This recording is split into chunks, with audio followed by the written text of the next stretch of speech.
مساء الخير على احلى متابعين في الدنيا كلها. عاملين ايه؟ يا رب تكونوا بخير.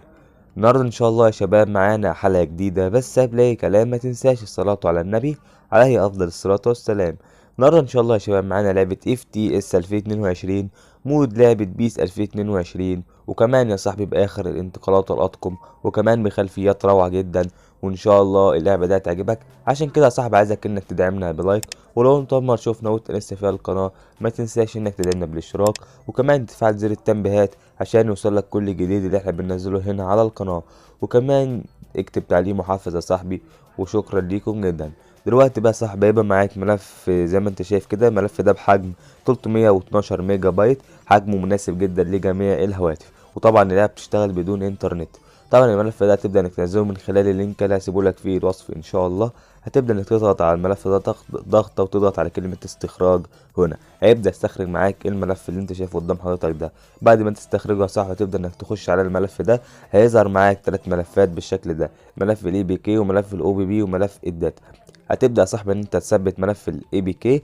هتبدأ انك تضغط عليه ضغطة، وتضغط على كلمة تثبيت اللي هي اول واحدة. هيبدأ يتثبت معاك بدون اي مشاكل. هتبدأ بقى انك تروح لملف الاو بي بي، وبعد كده هيظهر معاك ملف اللعبة بالشكل ده. هتبدأ انك تضغط عليه ضغطة مطولة، وبعد كده تضغط على كلمة نسخ. وبعد كده بقى يا صاحبي تروح لخانة الاندرويد، وتروح ل او بي بي، وتضغط على العلامة اللي تحت دي يا صاحبي. يبدأ ينقل معاك الملف بدون اي مشاكل. هيبدأ بقى نروح لاخر ملف معانا وهو ملف الداتا. هتبدأ انك تضغط عليه ضغطة، هيظهر معاك ملف اللعبة بالشكل ده. هتبدأ انك تضغط عليه ضغطة مطولة، وتضغط على كلمة نسخ. هتبدأ بقى انك تروح لاندرويد، خانة الاندرويد، وتروح لداتا، وتضغط على العلامة اللي تحت دي. هيبدأ ينقل معاك الملف بدون أي مشاكل. وبدون أي مشاكل يا صاحبي هيبدأ ينقل معاك الملف. ومبروك كده عليك، اللعبة اتثبتت معاك بدون أي مشاكل. طبعا اللعبة قدام حضراتكم أهي. هنبدأ بقى إن احنا نفتحها بالشكل ده.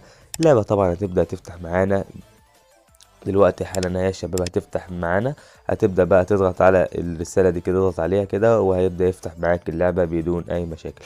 زي ما انت شايف اللعبة بدأت معانا يا شباب. مبروك عليك، لعبة اف تي اس مود لعبة اي فوتبول بيس 2022 يا صاحبي، وبآخر الانتقالات والأطقم.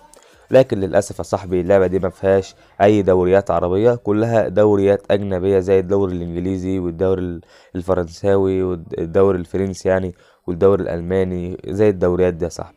طبعا بتبدأ تخش هنا كده زي ما انت شايف. دي طبعا الدوريات اللي في اللعبة. طبعا ده الدوري الإنجليزي. طبعا ليفربول معانا يا صاحبي، مانشستر يونايتد، كل الفرق معانا يا صاحبي، وكمان بآخر الانتقالات. ان شاء الله اللعبه دي هتعجبك يا صاحبي. طيب بقى نبدا بس كده نخش على جيم بلاي ونجرب اللعبه مع بعضينا. نبدا بس احنا نضغط هنا، ونضغط بقى على العلامه دي. نبدا بقى نختار الفريق اللي احنا هنلعب بيه زي ما انت شايف قدام حضرتك كده. هبدا مثلا انا العب ب مانشستر، مثلا هلعب بمانشستر يونايتد، وهلاعب فريق مثلا ليفربول، ونضغط على كلمة اكسبت. هيبدأ يظهر معاك طبعا لو انت عايز الخطة طبعا، ولو انت عايز تبدل برضو الأطقم وكده تبدأ انك تبدل اللي انت عايزه. تضغط بقى على كلمة كونتينيو، وتبدأ انك تخش على الجيم بلاي بدون اي مشاكل. طبعا زي ما انت شايف الجيم بلاي بطريقة جامدة جدا، والجرافيكس بتاع اللعبة صراحة خرافي جدا. بصراحة لعبة خرافية، وانصحكم يا شباب انتوا تنزلوها، وبصراحة هتشتغل معاكم بدون اي مشاكل. بس لازم تعمل خطوات زي ما انا ما عملتها في اول الحلقة كده يا صاحبي. دلوقتي بقى يا شباب احنا هنلعب الجيم بلاي كده سريعا كده بس كده، وبعد كده يا شباب نقفل بقى حلقة النهاردة، ويا رب تكون عجبتكم. هنبدأ بقى احنا نرفع الكرة كده بقى ونلعب الجيم بلاي. الجيم بلاي بصراحة سلس جدا، والجرافيك بتاع اللعبة بصراحة روعة جدا. وان شاء الله هيعجبكم، واللعبة هتعجبكم يا شباب. انا عارف اللي هتعجبكم ان شاء الله. نبدأ بقى احنا نلعب كده. ها،